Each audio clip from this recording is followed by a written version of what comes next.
ಓಂ ಶ್ರೀ ಗುರು ಬಸವಲಿಂಗಾಯ ನಮಃ.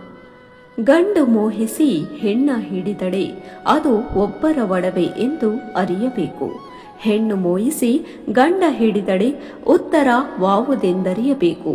ಈ ಎರಡರ ಉಭಯವ ಕಳೆದು ಸುಖಿ ತಾನಾಗಬಲ್ಲಡೆ ನಾಸ್ತಿನಾಥನು ಪರಿಪೂರ್ಣನೆಂಬೆ. ಶರಣೆ ಕೊಕ್ಕವಿ ತಾಯಿಯವರ ಈ ವಚನ ಲೌಕಿಕ ವ್ಯಾಮೋಹವನ್ನ ಮೀರುವ ಬಗ್ಗೆ ಅದ್ಭುತವಾಗಿ ಹೇಳುತ್ತಾರೆ. ಗಂಡು ಮೋಹದಿಂದ ಹೆಣ್ಣನ್ನು ಹಿಡಿದರೆ ಅದು ಕೇವಲ ಒಂದು ವಸ್ತುವಿನ ಮೇಲಿನ ಹಕ್ಕಿನಂತೆ.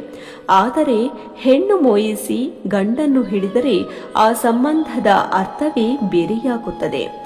ಈ ಗಂಡು ಹೆಣ್ಣು ಎಂಬ ಲಿಂಗಭೇದ ಮತ್ತು ಆಕರ್ಷಣೆಗಳೆರಡನ್ನು ಮೀರಿ ಯಾರು ಅಂತರಂಗದ ಅರಿವಿನಲ್ಲಿ ಸುಖವನ್ನು ಕಾಣುತ್ತಾರೋ ಅವರೇ ಪರಿಪೂರ್ಣರು. ಸರ್ವರಿಗೂ ಶರಣು ಶರಣಾರ್ಥಿಗಳು.